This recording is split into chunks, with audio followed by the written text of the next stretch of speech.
Poor girl took a homeless man home. She didn't know he was a millionaire CEO until he changed her life. The rain came down like grief, steady, heavy, and without apology.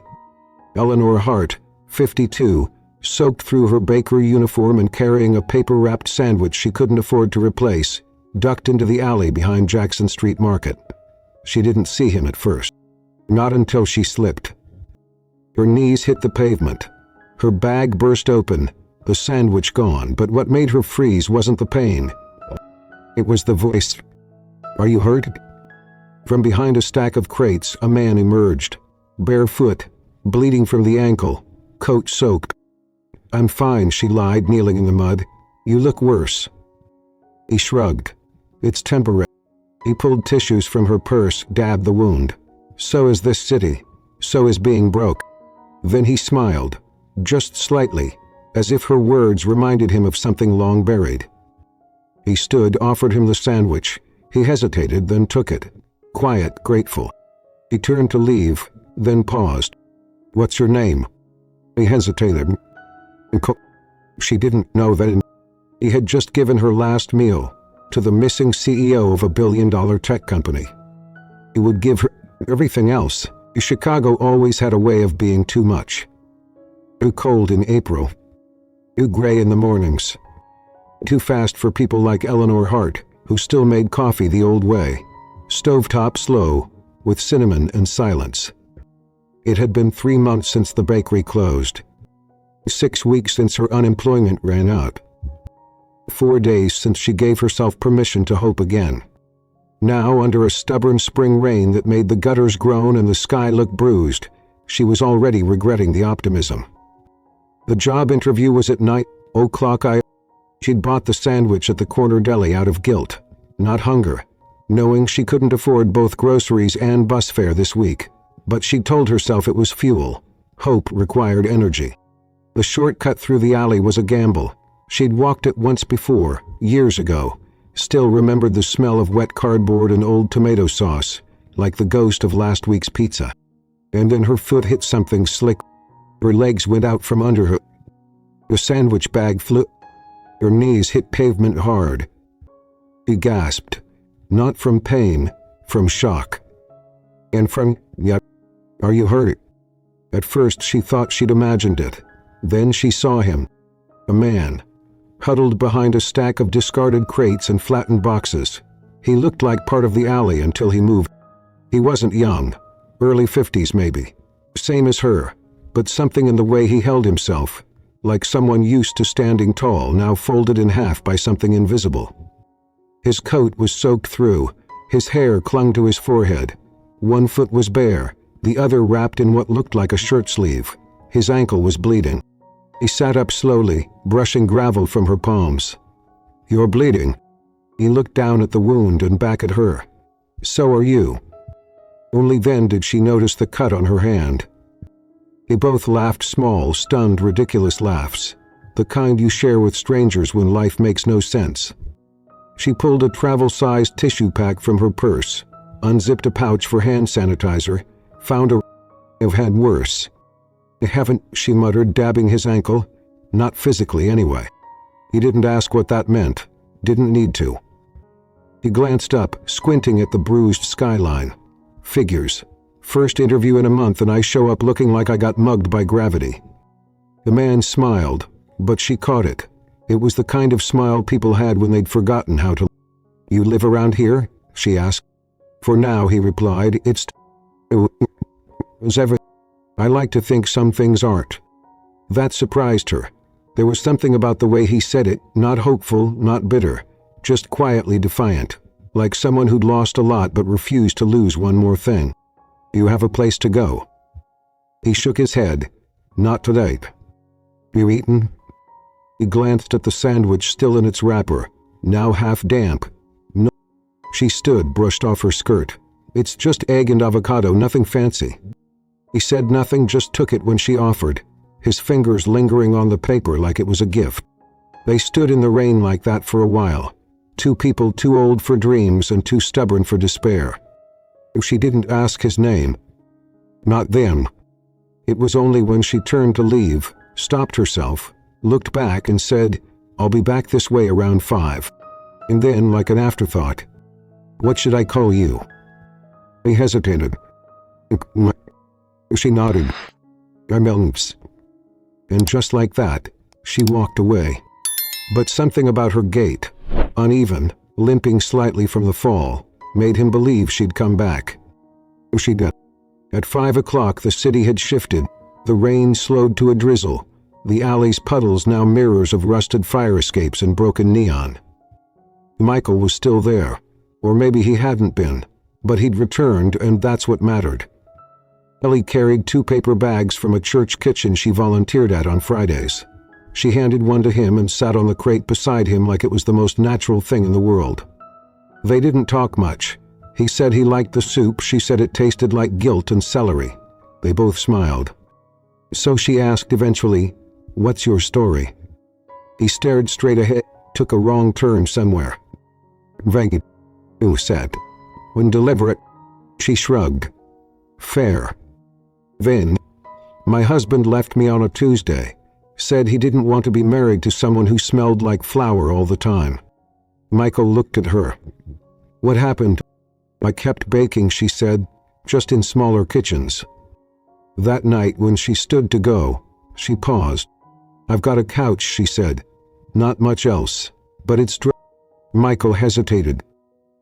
"I don't want anything from you," she added.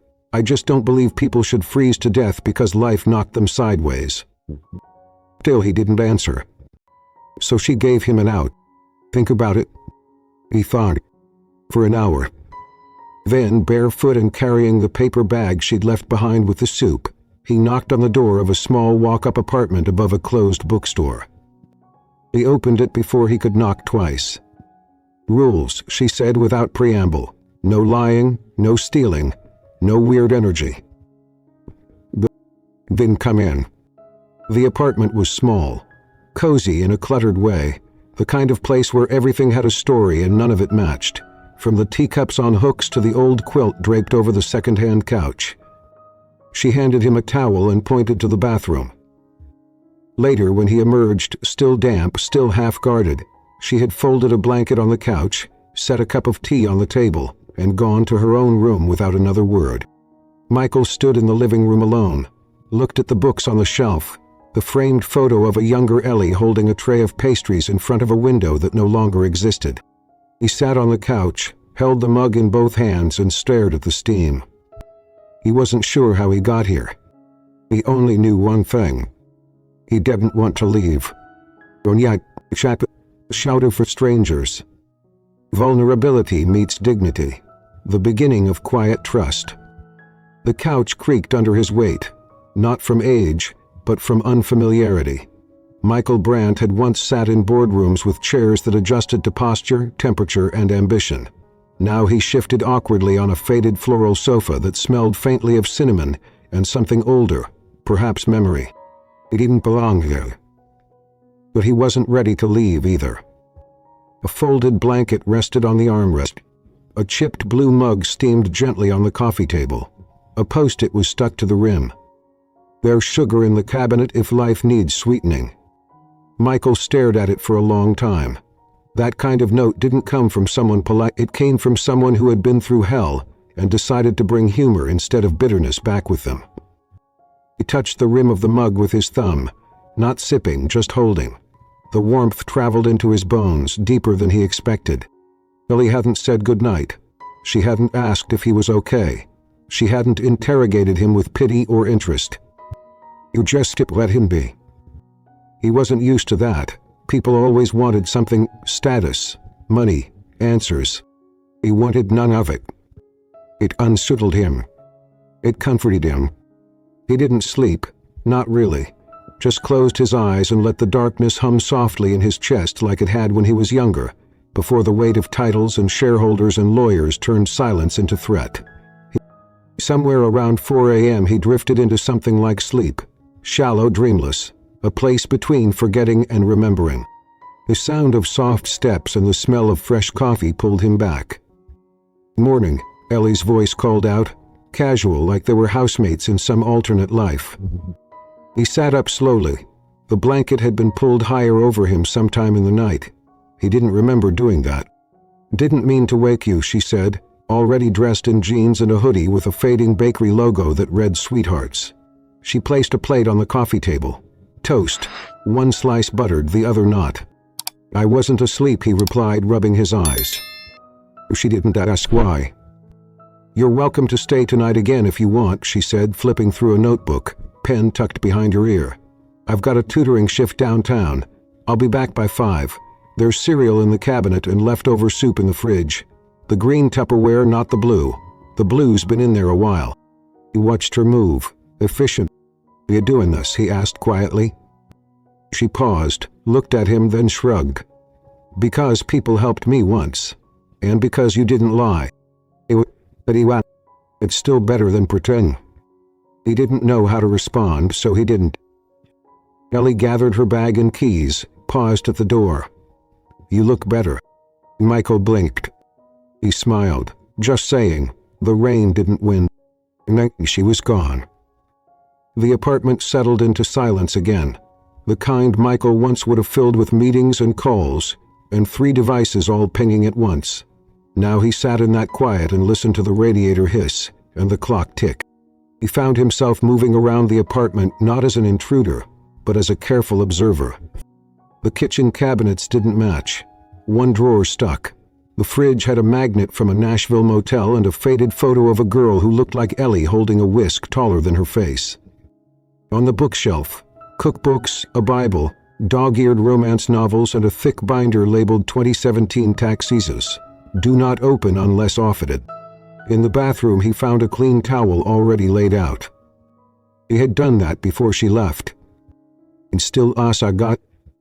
By noon the quiet itched at him. He stood at the window and looked down at the street. A vendor was yelling about tulips.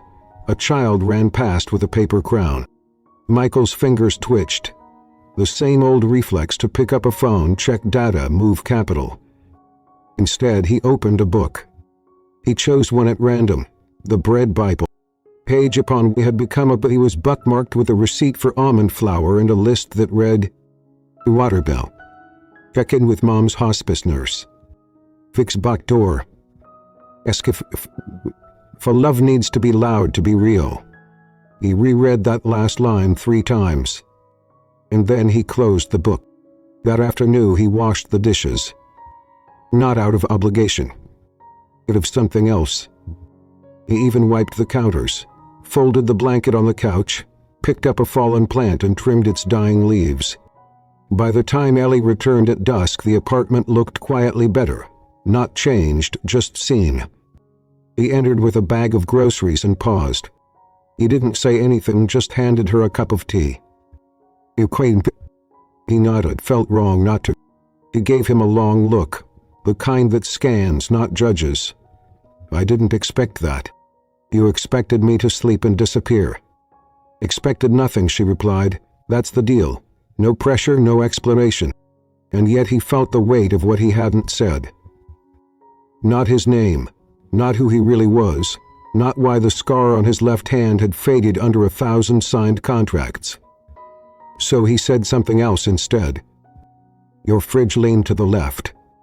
She laughed. It was soft and tired and real. "Yeah." The floorboards slope. That night they shared soup again, this time at the table. He told him about her mother, a florist who believed in lilacs and second chances, who passed away just before Ellie turned 30. He told her he used to build things, not with tools, just... She didn't push. He didn't flinch when he went quiet.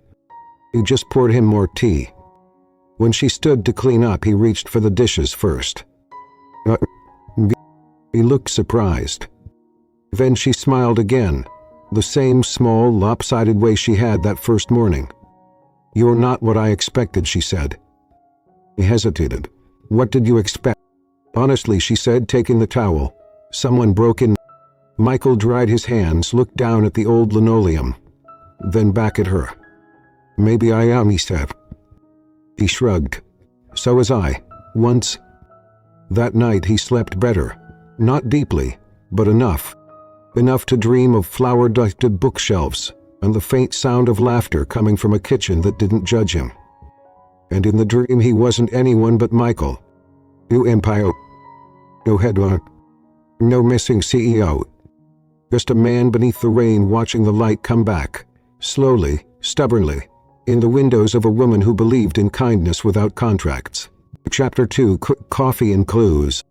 The second morning didn't begin with rain. It began with the smell of coffee. Ellie hadn't even opened her eyes when she noticed it. Rich, warm, and familiar, but somehow different than usual. She always used the drip pot. Hers brewed slow and uneven, humming like a tired machine.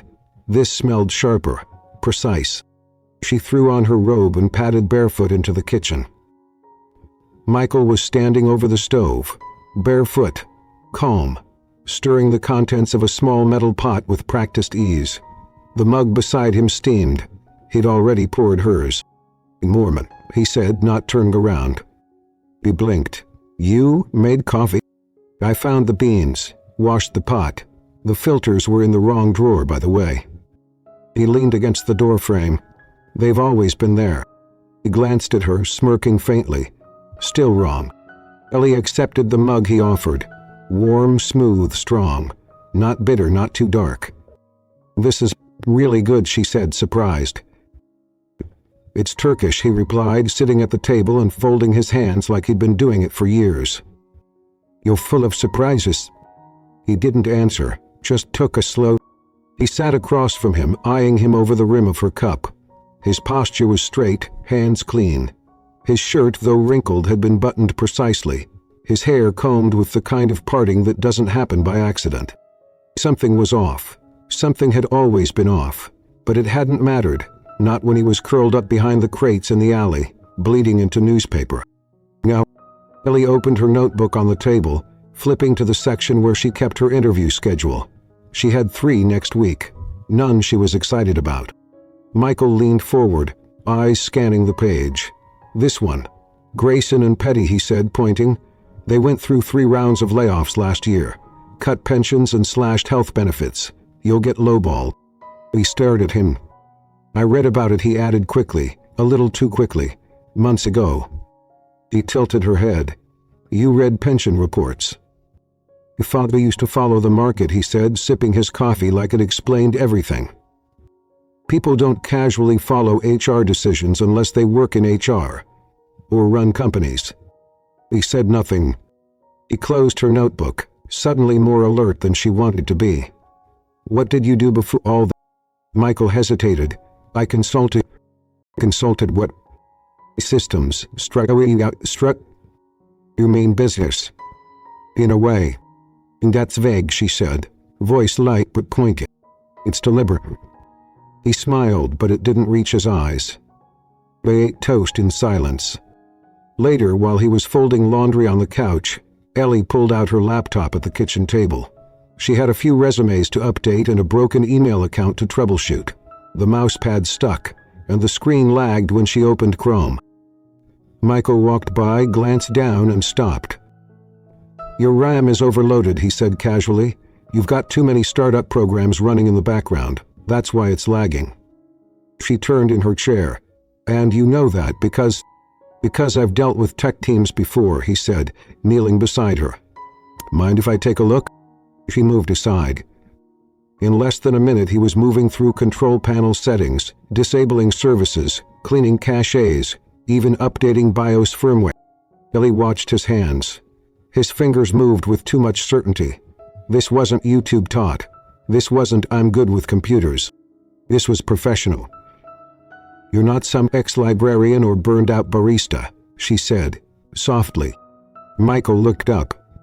"You know your way around tech, finance, operations. You speak like someone who spent time managing things. Big things." "You've made mistakes," he said after a pause, "and sometimes stepping away is the only way to survive them." "It's not an answer.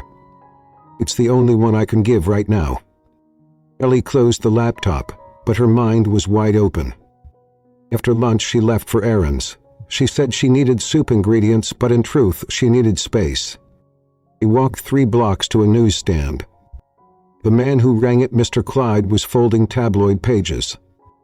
Anything good today, she asked. Same nonsense. Royals, recipes, CEOs gone missing like anyone cared. Ellie's eyes flicked on it. He stopped. Front page, top right corner. Where is Michael Brandt? Tech CEO vanishes after boardroom betrayal. The photo was grainy, but his face was unmistakable. The eyes, the jawline. A little leaner now, more weathered, but it was him. She bought the paper, didn't blink, walked the rest of the way home like her shoes were too heavy for the sidewalk. When she opened the apartment door, Michael was sweeping. He looked up with a soft smile. You were right, he said. The green Tupperware was soup. The blue one was quasi-mock. He dropped the groceries on the counter. The paper in her coat pocket crinkled loudly. He heard the... You okay, he asked, walking closer. He took a deep breath and pulled the newspaper from her coat and laid it on the table. He didn't flinch, didn't blink. The headline stared up at him. CEO missing after attempted corporate takeover. I thought I recognized you, she said quietly. You looked familiar. Then you started talking about boardroom layoffs and RAM specs. And you brew coffee like a man who's run a staff kitchen. Still, he said nothing. Tell me I'm wrong, Michael. Or should I say, Mr. Brandt? He looked at the photo, then at her. Then sat down at the table like the weight of the truth had finally broken something loose. I didn't lie, he said. No, you didn't. You just edited reality. I left everything behind because I thought it was the only way to survive. My company, my identity, my name. I didn't know who I was anymore, until you fed me a sandwich in the rain. Ellie's chest tightened. I wasn't running from the law, he added. I wasn't guilty. I was just tired. Betrayed by someone I trusted. The board took my silence as weakness, and silence became exile. Why didn't you say something sooner? Because it was the first thing that felt real, and I didn't want... Silence filled the room. Not Ziki fish. Waiting. Ellie turned the newspaper around and pushed it toward him. You don't get to be two people forever, she said. I know. She stood, walked to the door and opened it. He didn't move. This is your home, she said, but I need time to think, to breathe. You can stay tonight, but tomorrow you'll need to tell me the whole truth, or go. Michael nodded slowly. She closed the door behind her and leaned against it, heart pounding. Her hands trembled, but with anger, but with fear, and something deeper. Because the man in her apartment had lied, but she wasn't sure she wanted him to leave. Chapter 3: The Man with Two Names. Ellie sat at the kitchen table long before sunrise. The light over the stove cast long shadows across the room, and her hands trembled slightly as she wrapped them around a warm mug of tea she hadn't touched. He hadn't slept, not really. In the bedroom down the hall, the man she'd let into her home, and into something quieter, closer, was not the man she thought he was. Michael Brandt. The name echoed in her mind like a key she'd lost years ago and only just found in the least expected place. Missing CEO. A corporate mystery. And somehow the man she had fed soup and folded spare blankets for. The front door creaked. He hadn't left. Not yet. Michael stood in the doorway to the kitchen, wearing the same white t-shirt he'd slept in, or not slept in. His eyes were shadowed, but not from exhaustion. Regret lived there now, and something softer, more vulnerable. He didn't sit immediately, he just looked at her. I made oatmeal, she said without looking up. If billionaires eat that. His lips twitched, just barely. I'm not a billionaire anymore. She finally looked at him. But you were. He nodded quietly. Why did you come back here last night? Because this is the only place that ever felt like I could start over. Ellie gestured to the seat across from her. He sat down slowly. And then, not all at once, but with deep breath after deep breath, he told her the truth. Michael Brandt had built his company from a college dorm room in Evanston. He was the tech guy who didn't want to be famous, who designed systems that made other people faster, safer, more connected. but who could barely stay connected to himself. Architect was supposed to be the legacy. Clean code, clean conscience. But money changed everything. So did partners, especially the ones who smiled with open hands and sharp knives tucked behind polished teeth. They wanted to sell, Michael said, eyes cast downward. I didn't. They said I was holding us back. Why? Because I didn't want to sell the company to offshore bidders who only cared about bleeding it dry. I wanted to build something real. And they forced you out. They didn't need to. They made me look unstable. Started planting articles. Internal leaks claimed I had early onset cognitive decline, depression, disassociation. Ellie's eyes narrowed. You're serious? They said I was hallucinating threats, that I wasn't fit to lead, and they were so organized, so quiet, I didn't even see it until the board voted to temporarily relieve me, and I was too tired to fight. His silence settled. Then came the press, he added, voice low. Michael Brandt, missing. Michael Brandt, eccentric. Michael Brandt, dangerous. I packed a bag and left. I didn't tell anyone. Did we try to prove them wrong? I did. At first. But every call I made felt like screaming into a canyon. Every friend who said they'd help disappeared once the headlines came. I became a liability. Do you vomit?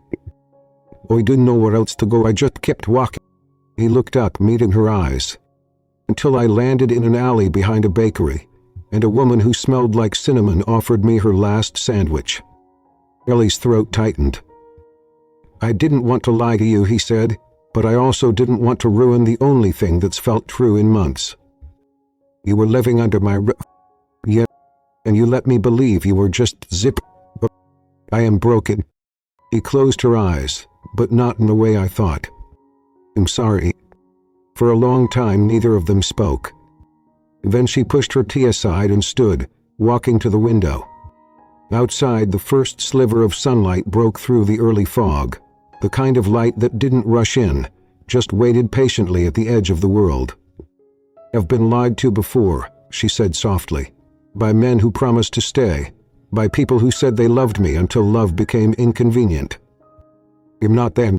I know, she whispered, but you still left something out. He stood too, not moving closer, just waiting. Say the word and I'll be gone. She turned. You left your truth behind, she said, but you didn't leave me out of it. You cleaned the dishes, you watched my plants, you walked slowly in my spaces. That matters. His chest rose, slow and tense. I don't know what I feel right now, she added, except that when I found out who you really were, I wasn't angry. I was of me? Know of what it meant. Michael stepped closer then, no urgency in his steps. I can't promise you answers, he said, but I can give you everything I have left. Not as a CEO, not as a brat. He paused. Ellie's hands were shaking. He looked at him, really looked, and for the first time saw the man behind both masks, the one who had run, and the one who had stayed. I need time, she said, voice almost breaking, but I'm not sending you away. Relief flickered in his. You have it. That afternoon she left him with her key, and took a long walk to nowhere in particular. Her body moved through the city, but her mind lingered on the table where truth had finally sat down beside her. By the time she returned, Michael was in the kitchen again, quiet music playing from a dusky speaker. He was cooking real food. Not soup, not tea, but something rich and warm, the kind of thing you make for someone you want to stay. Chicken and rosemary, garlic potatoes. He blinked at the table already set. A candle, cloth napkins, her favorite mismatched plates. He turned when she entered. I figured you deserved dinner not cooked from guilt. Ellie smiled, tired, but soft. I'm still mad, she said. Good, that means you care. He walked to the table, sat down. He poured the wine. And for the first time in months, neither of them felt like a stranger to themselves. Later that night, after they washed the dishes side by side, Michael picked up a notepad and sat at the counter. What are you writing? Ellie asked. Everything I remember. Names, accounts, files. I need to finish what I started, but this time, I'll do it the right way. And if it costs you everything?" He looked at her. "I already lost everything," he said. "But maybe I needed to, so I could find the only thing I actually wanted." She looked away quickly, not because she didn't believe him, but because she was starting to, and that terrified her more than any lie ever could. Chapter 4. Proof and Promises. Michael was already awake when Ellie padded into the kitchen, barefoot, hair tousled from sleep. A quiet April rain danced against the windows, gentle and rhythmic, like the sky humming to itself. The kitchen table was covered in paper. Notebooks sketched diagrams, legal printouts. And in the center, a man who once ruled boardrooms, now circling notes with a highlighter that had nearly run dry. She watched him for a moment. He hadn't noticed her yet. His jaw was set, brow drawn in focus. But there was something softer, too. The way he cradled the coffee cup, the slight curve in his shoulders, like someone still learning how to breathe after holding it for too long. She cleared her throat. Michael looked up, startled, and then just as quickly softened. "Didn't mean to wake you," he said. "You didn't. You've been up all night again." He was close to something. He gestured toward the mess on the table. Ellie moved closer, pulling her cardigan tight. "What am I looking at?" "Transactions. Internal fund transfers. Consulting fees that don't make sense, all tied to a shell company." He leaned in, squinting at the highlighted line. "Stratus River Holdings Consulting Transfer, Q4. "That doesn't sound suspicious at all," she said, dry. "They're laundering assets through phantom firms. And Victor, the acting CEO, has tied them directly to R&D funds. That's how they're bleeding Harpertech dry without drawing media attention." Ellie looked at him. "How do you have all this?" "Some of it was emailed to me. 1 or 2 whistleblowers. Others I remembered, pieced together from backups I kept in a secure cloud folder." And Michael sat back, ran a hand through his hair. "Now I need someone inside Stratus River. Someone they wouldn't suspect." Ellie didn't blink. "Say it." "I need help. I need you." The words hung there, heavier than expected. "I can't get inside," he continued. "They've locked me out legally. But if someone else applied, someone with no connection to me, someone who knows how to listen, how to pay attention." "Someone like a middle-aged baker with a good memory?" she asked, lifting an eyebrow. He smiled, sheepish. "You're underselling yourself." Ellie walked to the counter, poured coffee, took a long sip. "I'm not qualified to infiltrate a company. You're qualified to notice what others miss." "And what exactly would I be doing?" "They're hiring for a part-time admin assistant. Minimal security clearance, access to internal communications and finance logs. I've already pulled the posting." He slid a printed job listing toward her. Ellie stared at it. "Job, Toilerab Support Contract Stratusho. Location, Chicago. Attorney. Paid to the foremost she could fully." They didn't speak. Michael stepped forward, quieter now. "I would never ask if I didn't believe you could do it, or if I thought it would put you in danger." She looked up at him. "That's the thing, Michael. It will put me in danger." He didn't argue. He just stood still, waiting. "I'm not afraid for me," she added. "I'm afraid for what it'll change." That afternoon, Ellie took a long walk along the lakefront. Her boots splashed through puddles, her thoughts louder than the wind. He thought about who she used to be. A woman who gave pastries to crying teenagers and extra cookies to the single dad who always tipped in dimes. A woman who kept her head down because disappointment was quieter than hope. But then came a stranger in the rain. And now her quiet, safe world had opened into something raw and unfamiliar, with more risk but also more meaning. By the time she got back, she had already filled out the application. She handed it to Michael without ceremony. "You start Monday," he said, eyes bright. "I made a call. Quietly." He smirked. "He always planned this far ahead?" He didn't need to. Monday morning, Ellie Hart, ex-baker, age 52, with crow's feet, earned honestly and a heart more cautious than ever, walked into Stratus River's downtown office with a tote bag, a paper resume, and a smile she'd practiced in the mirror. The receptionist looked at her with polite indifference. Eleanor Hart. In that chair. He was early. He always was. 15 minutes later, she was seated in a gray conference room with a wall of LED-lit company values. Integrity. Transparency. Innovation. The irony wasn't lost on her. The hiring manager, a thin man in glasses who smelled like printer ink and citrus, asked 3 questions. She answered 5. By the end, he smiled and said, "You're refreshing," which she figured was code for, "You don't make me nervous." He was hired on the spot. The first few days passed in a blur of onboarding videos and politely fake smiles. Ellie made copy, sorted invoices, ordered lunch. But she also watched every whisper behind closed doors, every file that took too long to load, every internal email sent reply, all by mistake. And slowly the pieces began to appear.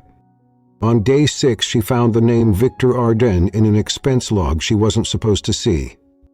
It was attached to a consulting fee from a company based in the Cayman Islands. On day 9, a file labeled Shadow Expense showed a $200,000 0 outbound adjustment, linked to a Harper Tech initiative that had supposedly been shut down months ago. He took screenshots, quietly, saved them to a secure folder on her personal flash drive, tucked it into a pouch behind her wallet. Each night she returned home to Michael. They sat at the kitchen table, shared notes and tea, and slow looks that lasted too long to be innocent. On the 12th night, she came home later than usual. Michael was waiting by the window, arms folded, face unreadable. "It was starting to worry," he said. "Got caught near the copy room." "Everything okay?" "Actually." She pulled the flash drive from her purse, held it between her fingers. "I got it." Michael stared at it like it was gold. She handed it over and stepped closer. "You trusted me, even when I didn't trust myself. I just returned the favor." He didn't say anything. Instead, he reached for her hand. He held it gently. Not possession, not victory. Just Later, sitting on the floor, with the flash drive plugged into his old laptop, Michael clicked through the folders. Each one opened with a quiet "yin." Each one confirmed what he'd feared, and what she'd risked everything to gather. Files, transfer logs, voice memos from internal calls, email trails that pointed directly to Victor Arden as the orchestrator behind the financial siphoning of Harper Tech. "This is enough," he whispered. Ellie sat beside him, knees pulled to her chest. "What now? You go to the board or the press, or both? You'll go back?" She looked down. He reached for her chin, tilted her face toward his. "You brought me back to life, Ellie. Now I need to bring the truth back into the light." Her throat tightened, and for the first time she leaned forward, slowly. He met her. The kiss wasn't perfect. It was warm, on it, a little stunned, and when it ended they stayed still. Not because they didn't know what it meant, but because they both knew exactly what it meant. Chapter 5. The Woman in the Wire. It started with a look. Not a long one, just a flash. A glance from the senior analyst in the break room, a twitch in his jaw, a second too long staring at her badge. Ellie Hart tucked the flash drive deeper into the lining of her purse, grabbed her coffee, and walked back to her desk like nothing had changed. But something had. The air in the office felt heavier now, like someone had opened a window she didn't know existed, and something cold had blown in. It had been 13 days since she started at Stratus River. In that time, she'd gone from the sweet older temp to someone whose keyboard clicks stopped conversations. Her in-skipping sharpened, so did the tension in her shoulders. The file she'd uncovered, the one tying Victor Arden to the offshore transfers, was just the beginning. In the days that followed, she'd collected more. Emails that never should have been forwarded. meeting invites coded under project names that didn't exist, payments logged under vague entries like performance incentive at legacy ops. Each night, she handed the evidence to Michael. Each night he cross-referenced the names with board members, subsidiaries, silent investors. They were building a case. But someone inside the company was starting to notice. On Tuesday morning, her login didn't work. The receptionist gave her a bland smile. "Probably a system glitch," she said, tapping her keyboard. "Funny," Ellie replied. "It was working fine last night." Before he reset her password. But when she logged back in, half her desktop files were gone. It wiped clean. She didn't panic, just smiled, took a deep breath, and pulled out the flash drive she'd hidden in her bag the week before. It was backed up, and more importantly, nothing had been deleted by accident. Yet someone had noticed her. Someone had tried to erase the trail. And they'd failed. That night she told Michael everything. They sat in silence for nearly 5 minutes after she finished. He stared out the window of the apartment, jaw tight. "I should have never let you go in alone," he said finally. "You didn't let me. I chose to. This was never your fight." "But it is now," Ellie said, "because you can't fix this alone, and because the people inside that company think I'm forgettable." Michael turned. She met his gaze, steady, quiet. "But I'm not," she said, "and I won't be." On Wednesday, a new face showed up on the floor. A man in a tailored suit who claimed to be with legal. He didn't ask Ellie many questions, but he watched her closely. Too closely. He caught him standing behind her screen during lunch. His eyes flicked to the open spreadsheet just before she minimized it. "Something wrong?" she asked casually. "No," he said. "Just checking compliance." He smiled. "We're big on that here, aren't we?" He said nothing and walked away. Michael was pacing when she got home that evening. The rug near the window had a crease in it from his footsteps. "You need to leave," he said, the moment she closed the door. Ellie set down her bag. "Michael, you're closing in. I can see it." "Do it." He turned sharply. "This isn't a game, Ellie. I'm not playing." "I can't risk." "You already did," she cut in firm. "You risked your name, your company, your life. Don't ask me not to do the same." He and slowly walked toward her. When he spoke again, his voice was lower, wounded. "I couldn't bear it if something happened to you." "Then let's make sure it doesn't," she said. He pulled the flash drive from her pocket and set it on the table between them. "There's one more file I didn't show you." He frowned. "What?" "Because it scared me." He opened his laptop, inserted the drive, and clicked through the folders. Then she opened a video. It was grainy security footage. A meeting. 4 men at a table. One of them was Victor Arden. Michael leaned forward, eyes narrowing. A voice distorted through the recording spoke. "If we pull this off, Brandt stays dead. On paper. By the time anyone proves otherwise, Michael's face paled. Then came another voice. "What about his assets?" Victor replied, "We've already initiated asset transfer protocols. Once Stratus is consolidated, we file for dissolution. The board will be too late." The video ended. Silence. Michael reached forward, hands trembling, and closed the laptop. "They're not just corrupt," he said, barely above a whisper. "They're erasing me." Ellie didn't speak. He just wrapped her hand around his and didn't let go. The next day, she didn't go into Stratus River. He called in sick. Michael was quiet, but didn't argue. They spent the day assembling everything: files, reports, statements. Michael even called an old friend, a corporate attorney named Shira Langston, who had once fought alongside him before disappearing into private practice. He answered on the second ring. "You sound like a ghost," she said. "Might be," he replied. By nightfall, a plan had taken shape. On Monday, they would go to the board, in person. If the board didn't respond, the press would. They didn't have much time.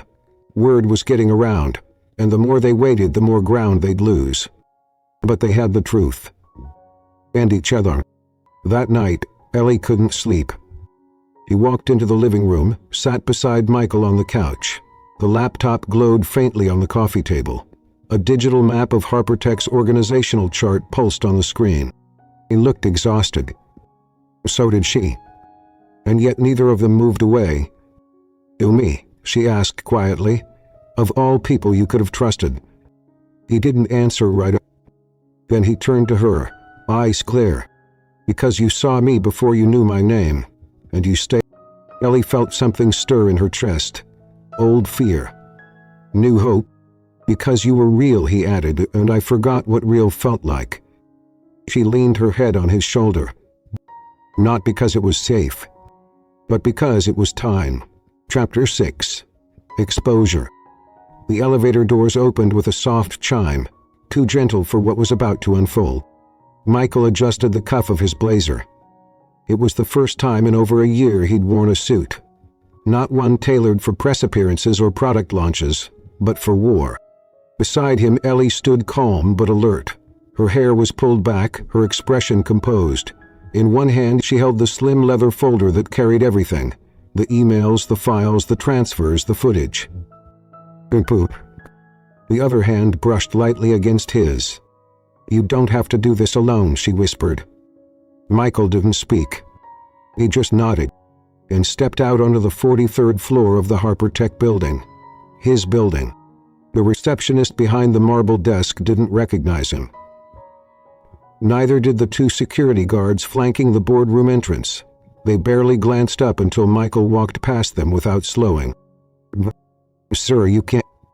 "I can," he said, his voice low but sharp. Ellie followed, silent, steady. The glass doors opened into a long boardroom bathed in cold light. Around the table sat a dozen people in tailored suits, murmuring over coffee, digital reports glowing in front of them. At the head of the table, Victor Arjun. He looked up and froze. The room followed his gaze. The murmurs stopped. Michael stepped forward, not hurried, not hesitant. "Morning," he said. "Hope I'm not interrupting." Silence spread like wildfire. Victor stood slowly, masking his surprise with a calm smirk. "Michael, what the—" "I imagine it is," Michael replied, voice controlled. "I wasn't invited." "That's because you're no longer part of this board." "I never resigned. You forced a vote based on manipulated evidence." Victor smiled. "Let's not rewrite history. You were unwell, you disappeared." He walked away, Michael said, "because staying meant losing everything I built, everything this company once stood for." He stepped closer to the table. "I came back because I couldn't let you dismantle it from the inside." Victor raised a brow. "I'm afraid these accusations won't hold without evidence." Ellie stepped forward, sliding the folder onto the table. Her voice was calm. "Then let's begin." The board members exchanged uneasy looks. Victor opened the folder, flipping through documents, his smirk fading with each turn. Ellie continued, her voice never wavering. "These files trace the unauthorized transactions from Harpertech R&D to a shell entity, registered under Stratus River Holdings, cross-referenced against internal budget approvals signed with Michael's forged signature." He laid out the flash drive. "And here's the footage. Internal security shows Victor discussing Brandt's asset liquidation days before he was officially relieved of his duties." Victor tried to laugh. "This is absurd, staged. That video is authenticated," Michael cut in. "Time-stamped, verified, and now copied to every major tech journalist in Chicago." He said that silenced the room. The woman halfway down the table, board member Lisa Chen, spoke quietly. "If what you're saying is true, Victor, this isn't just a breach of ethics." Victor's smile cracked. "You're going to believe this? A man who vanished, who left you all cleaning up the mess?" Michael stepped closer. "It was to vanish I was erased." The room held its breath. Michael looked around, not at Victor anymore, but at the others, the ones who once sat beside him, signed papers beside him, shared elevator rides without ever seeing the storm building. "I was tired," he said softly, But I was never incompetent. I was never unstable. I was betrayed, and I'm not here for revenge." He turned toward Ellie briefly, just long enough for their eyes to meet. "And here for truth." Victor's mask slipped completely. "You think this will bring you back, Michael? That this performance earns you the crowd again?" Michael shook his head. "I don't want the crown. I want the company to remember what it was built to be." He slid a second folder onto the table. A full report, with names, accounts, and a motion for a special vote. "I suggest you take it seriously." "You're at Petit. Lisa nodded toward them. "Escort Mr. Arden downstairs, until we finish this review." Victor's voice rose, cold and sharp. "There was a mistake." "No," Michael said. "This is justice." Victor was let out, stiff and quiet. Michael didn't move. Then he exhaled, a sound that felt like 500 days of breath finally released. The board began murmuring again. Questions, disbelief, apologies. But Michael didn't hear them. He turned to Ellie. He was watching him, proud, tired, and somehow more beautiful than ever. He reached for her hand. He held it in his. "You okay?" she whispered. He nodded. And then, for the first time in a very long time, he smiled. 2 hours later, they walked out of the building together. The rain had returned. Michael paused on the steps, breathing in the city's wet concrete and car exhaust like it was fresh mountain air. Ellie slipped her hand into his. "What now?" she asked. He turned to her. She leaned her head against his shoulder as they walked, and the city, once so heavy, so loud, felt, for a brief moment, like silence. Like Pete's. Chapter 7. Aftershock. The headlines came fast. Brandt returns. Disgraced CEO reveals corporate betrayal. Hopper Tech coup collapses under. Video evidence. From vanished to vindicated, the Michael Brandt story. Photos, stories, tweets. Speculations, exclusive interviews Michael never gave. Podcasts with analysts who hadn't spoken his name in months. He was everywhere again, and Ellie hated every second of it. They stayed in the apartment for the first few nights after the confrontation. Michael barely slept. Every hour a new call, a new board member to reassure, a lawyer needing clarification, journalists circling like crows. Ellie watched it all from the doorway. At first she understood, and she didn't. Because somewhere between the man who brewed Turkish coffee and folded her laundry, and the man in a custom suit walking down the Harper Tech hallway like a storm, or maybe something had been lost. "Shira wants me in New York for the audit," Michael said on Friday, not looking up from his laptop. "I thought the board cleared you." He did, but now they want up to... He took another coal. Ellie stood there with his lunch, the grilled cheese she used to make when they first sat on the couch in silence, before anything had names. He set the plate down and left the room. Later that night he found her in the kitchen, back to him, hands submerged in soapy water. "You're quiet," he said softly. So are you," she replied. He paused. "You okay?" He turned with slow precision. "I think I miss the man who used to sit on the floor and read my grocery receipts." Michael didn't smile. She didn't either. "I'm still..." Ellie leaned against the counter, arms crossed. "But you're not. You're the version of you they buried, and now that you've clawed your way back, you're sprinting back into that world like it's where you belong." "It's where I was stolen from." "I know," she said, "but just because you're getting it back doesn't mean you have to lose this." Michael stepped closer. "I'm not trying to lose you. You're not trying to keep me either."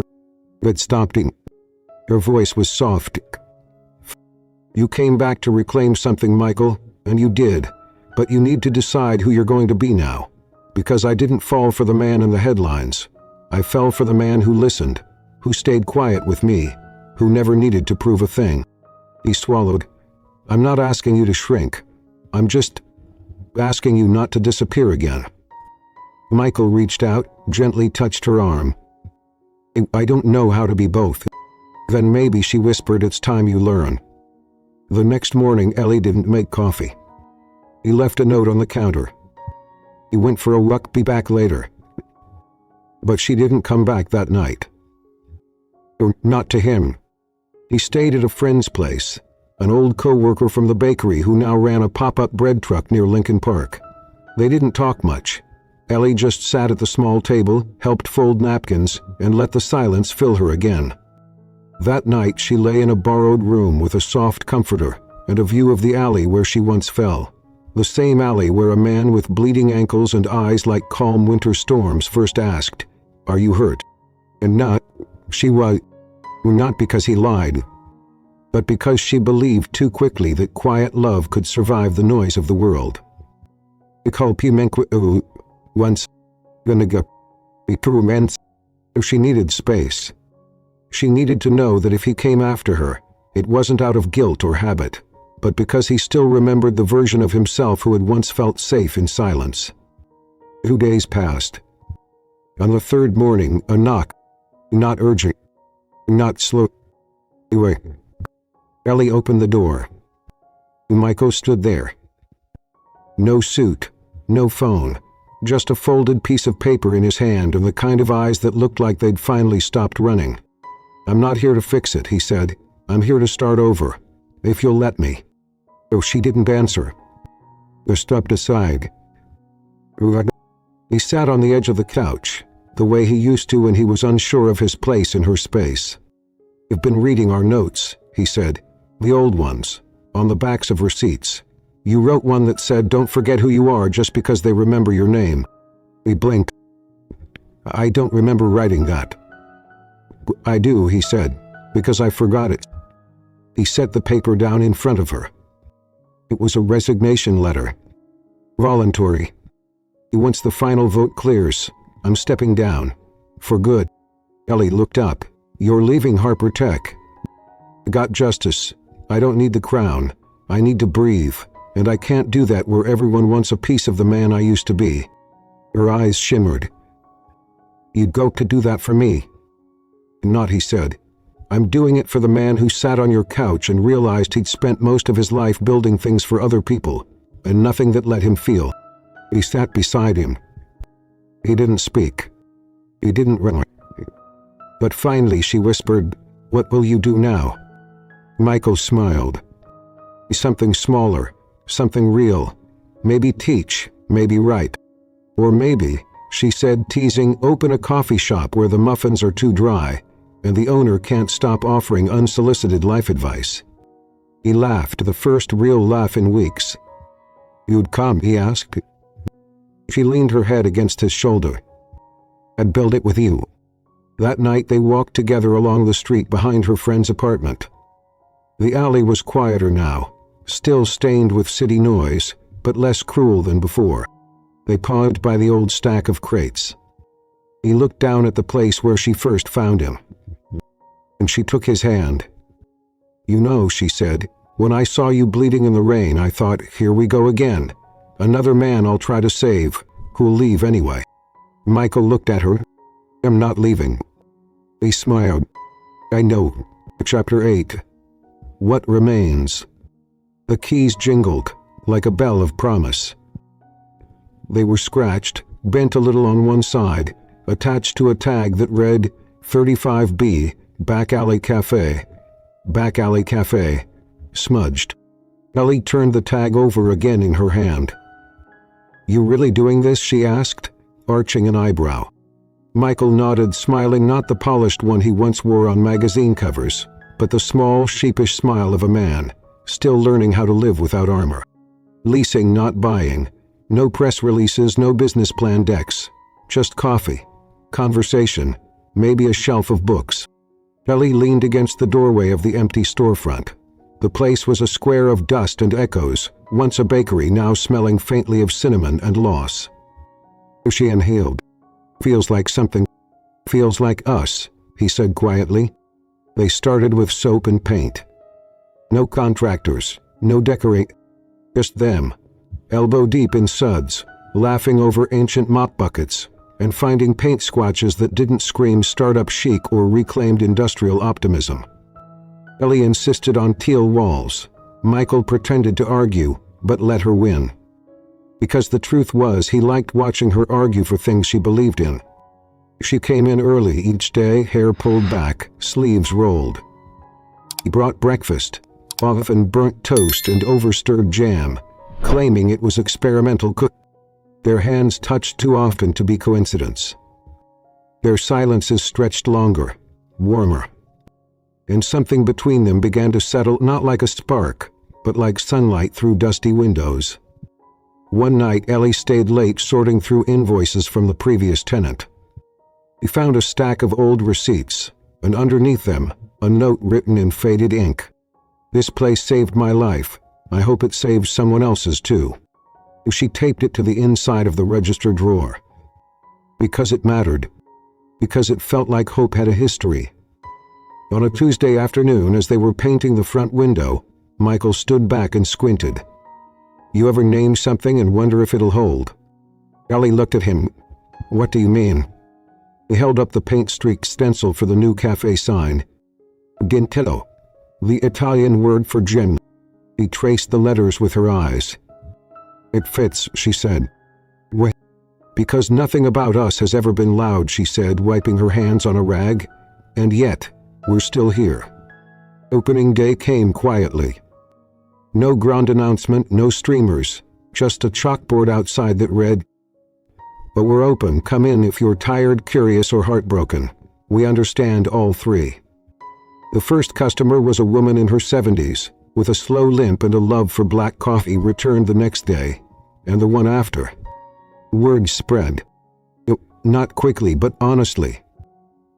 By week's end, there were teenagers sketching in the corner booth, a couple holding hands beneath the window, a retired firefighter who came in just to sit in the quiet, and Ellie standing behind the counter, wiping mugs, smiling at people who'd forgotten what it felt like to be seen. That night, she and Michael sat on the back steps of the shop, sharing the last muffin of the day. "Think it's working?" she asked.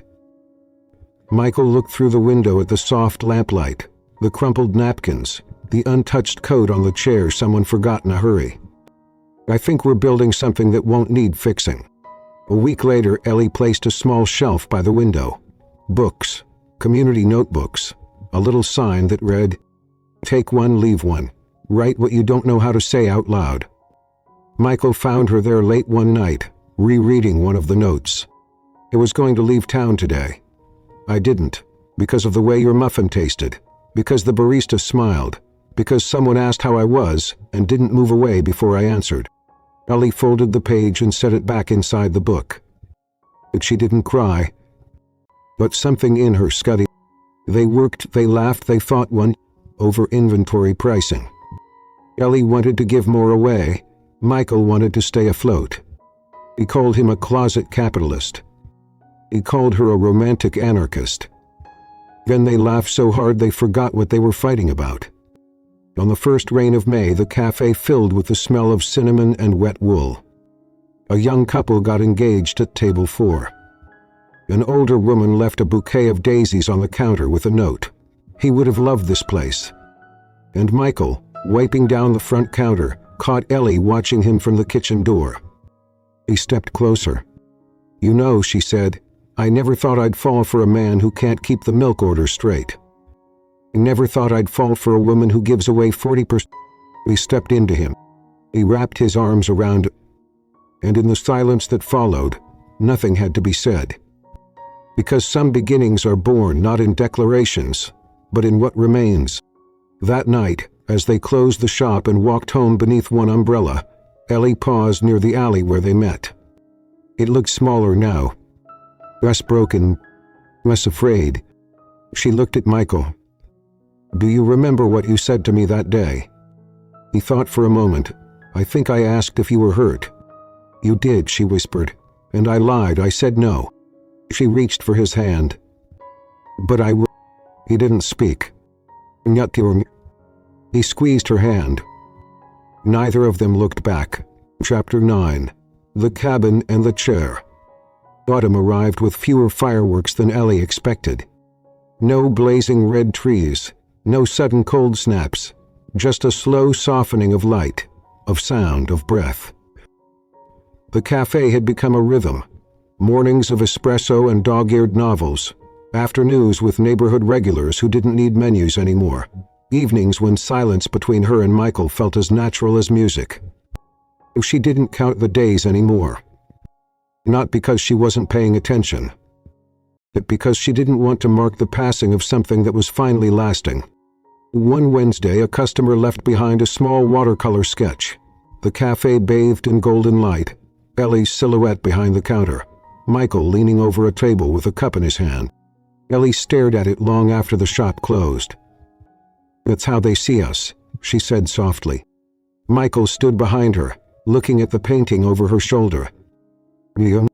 She turned. "I see more," she whispered. And she did. He saw mornings when he didn't speak for the first hour, just touched her back softly on his way to the register. He saw the way he read receipts like poems. The way he looked at her like silence was a gift, not a gap. And that night, without a word, she curled into him on the couch, and he pulled the blanket over them both like a promise. The next day, Michael disappeared for a few hours. No explanation, just left a note on the register. "Be back before sundown. Don't forget to eat." When he returned, he carried two things, a worn backpack and a key. "What's this?" Ellie asked. "I want to show you something." The drive took 2 hours north. Through winding back roads, half-forgotten towns, and finally a gravel path that led to a cedar cabin tucked beside a lake so still, it looked like glass. The air smelled like pine and earth. The silence was thick. But Michael parked the car and stepped out, walking toward the front steps with a familiarity that caught her by surprise. "This was mine," he said quietly, "before everything, before Harper Tech, before I knew what power tasted like." He unlocked the door. Inside, simple wood, no television, no signal, just peace. And in the corner by the wide window, a single armchair draped in a gray knit throw. Ellie stepped into the center of the room and turned in a slow circle. "It's beautiful. It's quiet. I see why you kept it." "I didn't," he said. "I almost sold it when I vanished, but I couldn't." "You're not." He looked at her, something fragile in his voice. "Because it was the only thing I didn't build for anyone else." They stayed for 3 days. No phone, no schedules, just warm blankets, fog over the lake, and the kind of silence that didn't require translation. On the second morning, Ellie sat in the armchair, wrapped in the throw, sipping cinnamon tea as sunlight spilled in through the glass. Michael came in quietly, leaned against the frame of the door, and just watched. "You're strong," she said, smiling. "I'm remembering how long he lived without this. Did it move?" "I didn't know I needed it," he said. "A quiet place, a worn chair, a woman who doesn't need me to be anything more than this." He stood then, walked over to him. "You know what I see when I look at you?" she asked. He didn't. "I see someone still becoming, still choosing, and I want to be here when the next piece falls into place." Michael stepped closer. His voice, when it came, was low. "I don't want you to visit this life, Ellie. I want you in it." He swallowed hard. "This sounds a lot like a forever thing." "It's a one-day-at-a-time thing," he said, "but the chair's yours if you want it." He blinked. "You're asking me to stay?" "I'm asking if I can be the place you come back to." He didn't answer that night. Instead, they made soup from whatever the pantry had left, read half a novel aloud, fell asleep beside the fireplace like two people who forgot how to fall alone. The next morning, Ellie walked down to the lake. The air was crisp. Her boots sank into damp moss. She stared out over the still water. Could she do this? Not visit it, not taste it, but live it. Without clocks or headlines, without a city that swallowed her name, and with a man who once needed saving and now wanted to share the saving with her. He turned around and looked back at the cabin. Just knew. That night, as Michael washed dishes in the kitchen, she placed a single folded note on the arm of the chair. When he found it, he unfolded it slowly. 2 words in her up. I'm staying. Chapter 2. The Apron. The morning of the anniversary was like most others. A gentle fog curled around the edge of the cafe windows. The usual order slips hung from the line. Cinnamon scones cooled on the counter. It had been exactly 1 year since Ellie offered a stranger her last sandwich. 1 year since Michael had limped into her life, soaked, silent, and unnamed. Now he was behind the register, humming faintly, dusting off the espresso machine while Ellie arranged sunflowers in the old green pitcher near the door. The cafe had become a haven, not just for them, but for the quiet souls who drifted in every day. It didn't shout to the world. It didn't need to. And somehow that was what made it whole. Around noon, Michael walked into the kitchen, wiping his hands on his apron. He looked around, once, twice, as if checking the room for something unsaid. Ellie caught me. What's going on? He shrugged.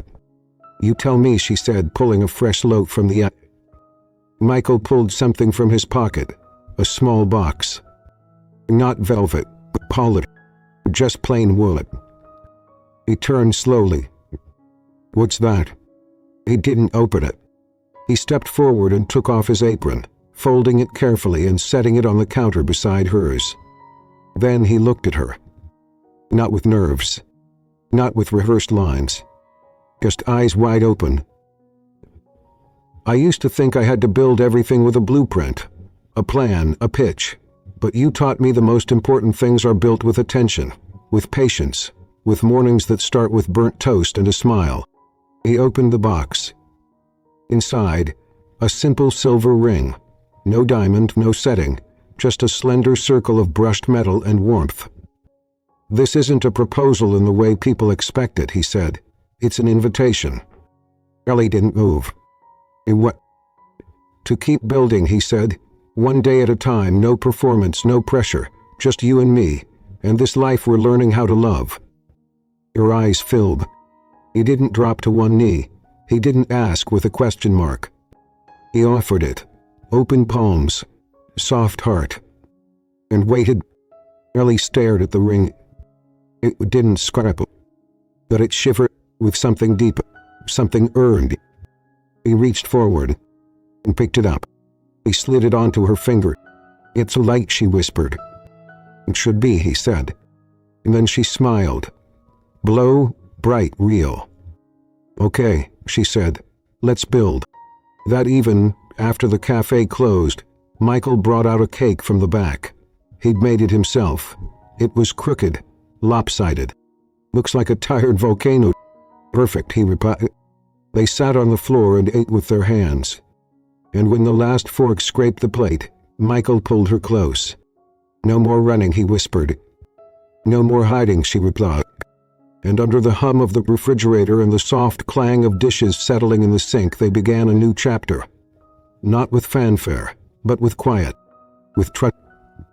With a silver ring and 2 aprons folded side by side. The next morning, a regular asked if they were married yet. Not officially, Ellie said, wiping the counter.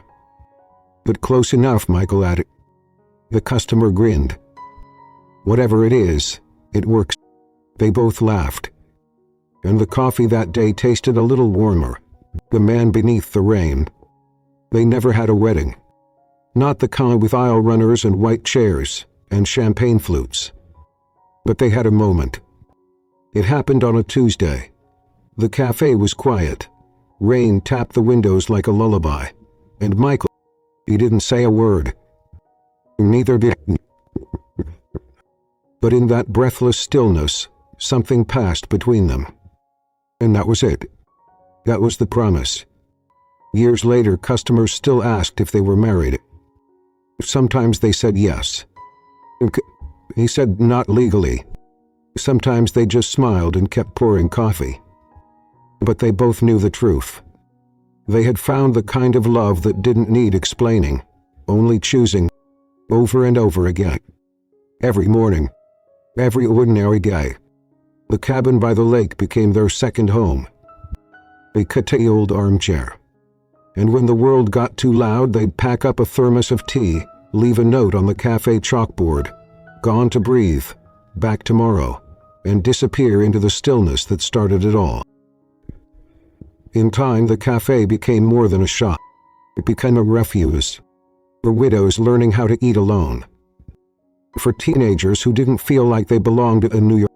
For men who hadn't spoken to their fathers in years. The women who had stopped believing in their own worth. And Ellie, soft, skooky, sharp-eyed, steady as ever, met each person the same way she met Michael. With presence. With patience. With a quiet that let people find their own voice again. Michael kept the ring in a bowl by the door. He only wore it on Sundays. Because he didn't want to. But because the life they built didn't need symbols. It had peace. And laughter. And silence that said more than vows ever could. And Ellie never forgot the alley. Because that day didn't change everything. It simply revealed what had always been waiting. That sometimes the life we're meant to live doesn't begin with a miracle.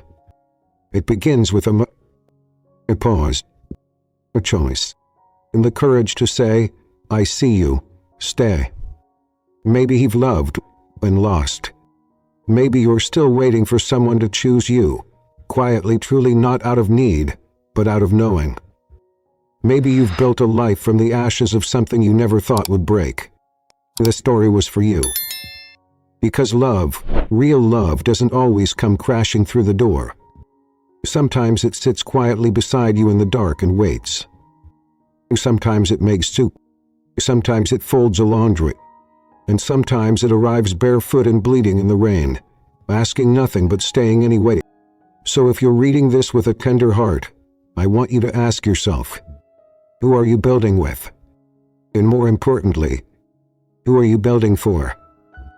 Take a moment now, not to like or comment, but just to breathe, to remember that you are not too late for looking, not too old for wonder, not too far gone to come home. If this story touched something in you, share it with someone who needs to believe in second chances. And from both Michael and Ellie's quiet world to yours, we're glad you stayed until the end.